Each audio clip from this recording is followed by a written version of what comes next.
Students, whatever homework is given to you, you have to submit it on the very next day between 8 am to 1 pm to the given WhatsApp number, and it is compulsory to submit your homework as your attendance will be marked on the basis of your submission. Good morning, children. Here I am to teach you Social Science of 10th Standard. This is part 3 of Indian Agriculture. In this period, we will see the production of different cash crop in India. The first one that we are going to do today is the production of sugarcane. It is very major crop in India. Maximum sugarcane is sown in the world. And as far as total production is concerned, India comes at number 2 in the world. The first rank it goes to Brazil. Well, from sugarcane we make sugar, gur, khandsari, ethanol. So it is very important cash crop. Black fertile alluvial lava soil is good for the production of sugarcane. Hot and humid climate is needed. The temperature which is good for sugarcane is 21 to 27 degrees Celsius, and the rainfall which is required is 75 to 100 centimeter per year. In India, UP comes at number 1. Then after Maharashtra, Gujarat and Saurashtra, Gujarat and other states are there where farmers do the agriculture of sugarcane in huge quantity. The next cash crop that we have to do today is the jute. This is the crop in which India comes at number 1 as far as total production is concerned. Jute fiber is called golden fiber. This is asked sometime in the board examination in short questions, so keep in mind, golden fiber means jute only. Well, out of jute we prepare clothes, gunny bags, mattresses, ropes, bag, footwears, handicrafts, etc. Well, India faces a strong competition from Bangladesh as far as jute industry is concerned. Jute requires fertile soil of delta areas, right? Hot and humid climate is good for the production of jute. 30 to 40 degree centimeter Celsius temperature is good for jute production, and the rainfall which is needed is 100 centimeter. While in India, Ganga Delta in West Bengal is the place where maximum quantity of jute is produced by the farmer. Then after Assam, Bihar, Odisha and Uttar Pradesh are the other states where jute is produced by the farmers. The next one is tobacco.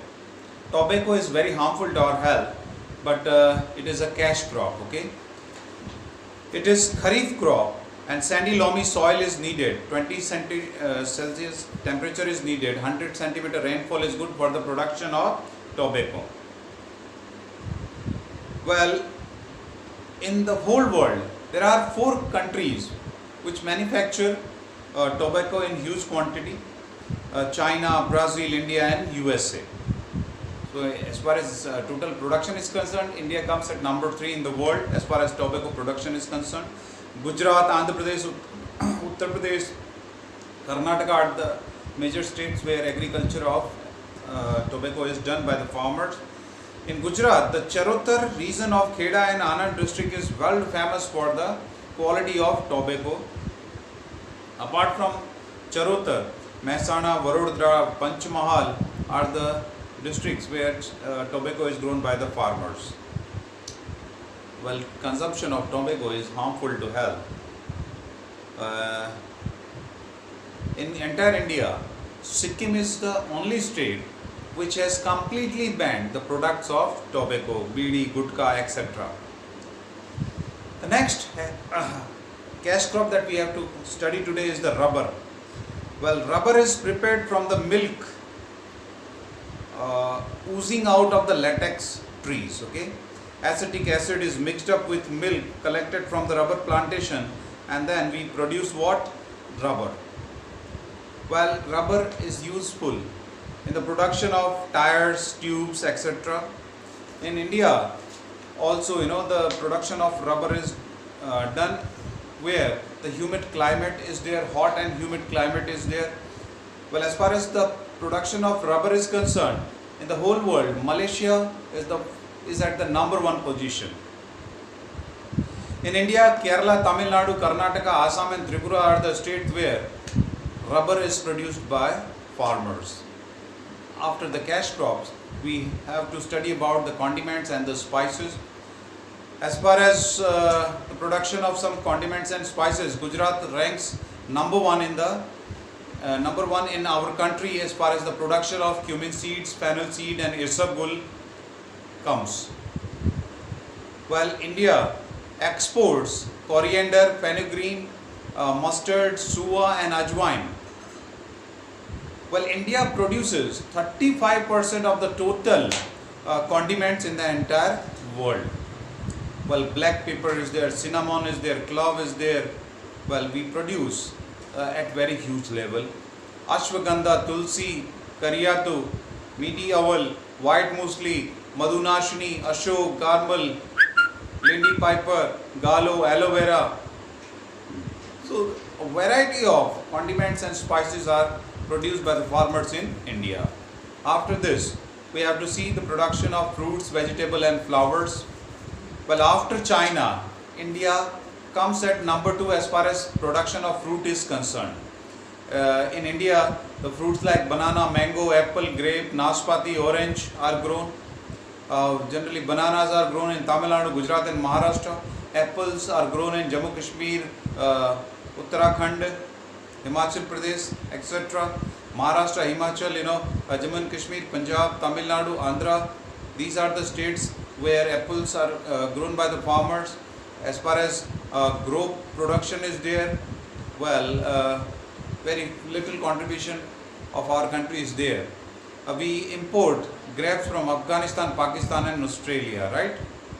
Apart from fruits, the flowers, jui, rose, mogro, galgota, we do the agriculture production of these flowers in India. Now, after the production of various cash crops, and the food grains and the pulses, well, and the hot beverages, we have to see the technical and institutional reforms in agriculture. Well, before 1968, India had to import almost every food grain from foreign countries.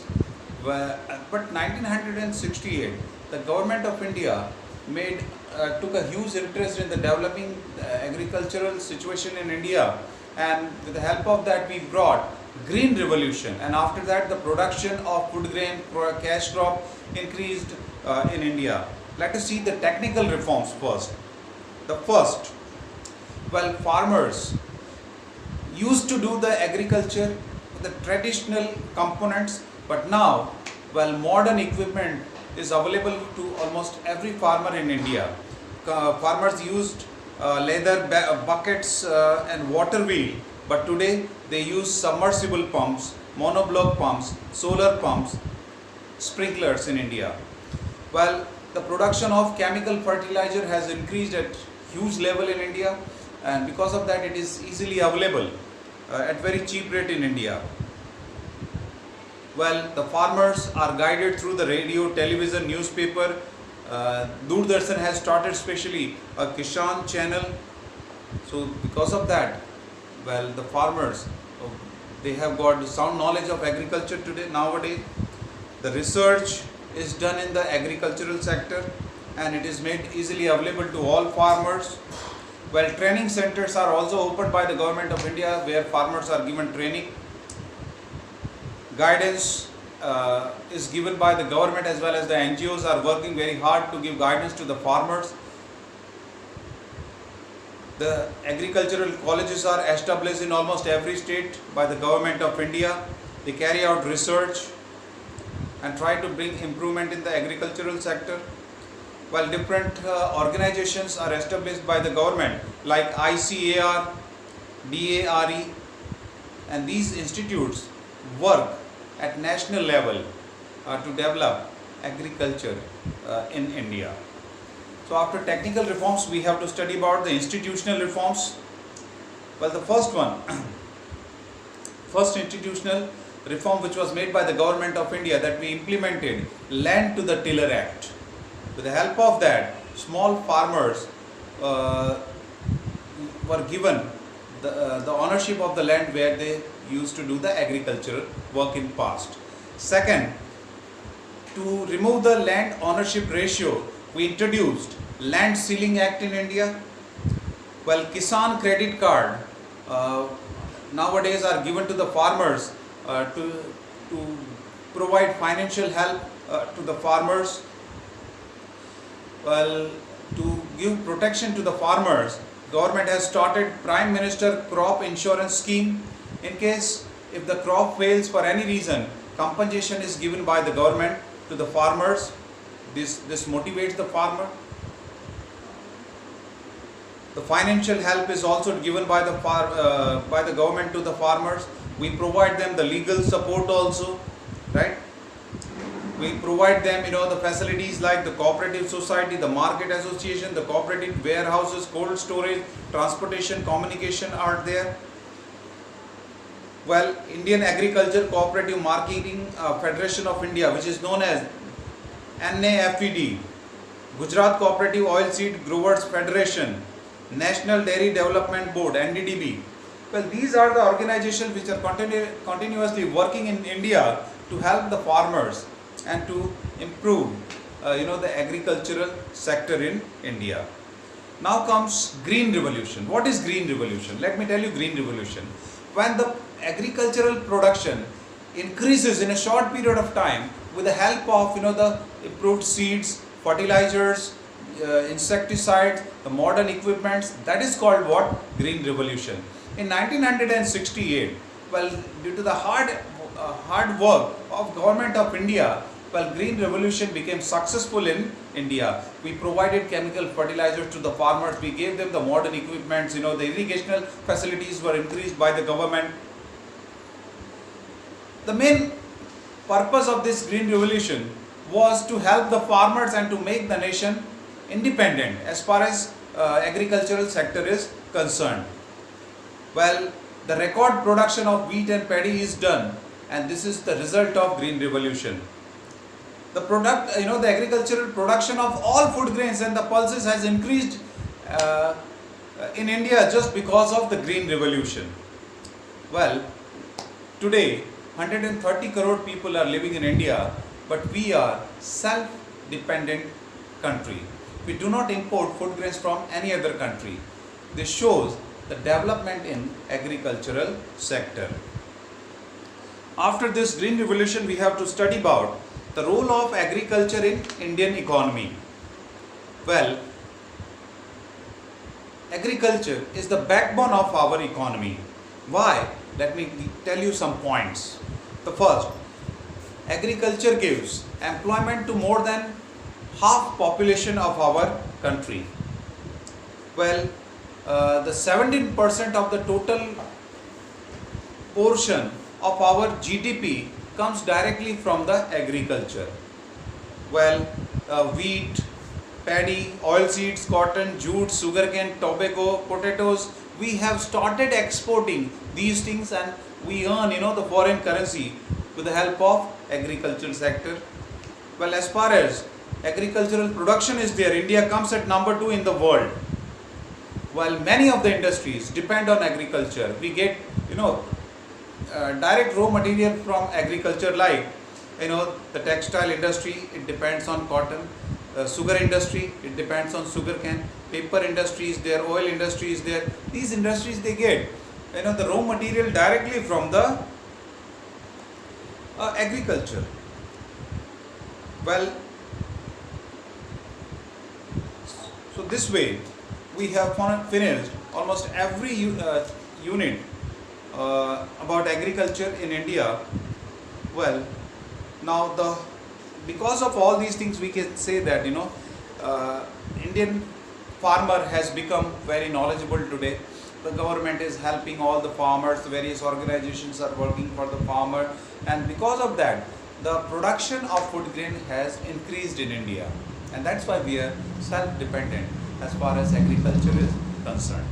So my dear children, you have to write the answer of all these questions and do solve all the problems, and if any difficulty you have, in that case you can ask me the question through WhatsApp, or you can make a direct call to me. I'll try to solve the problems.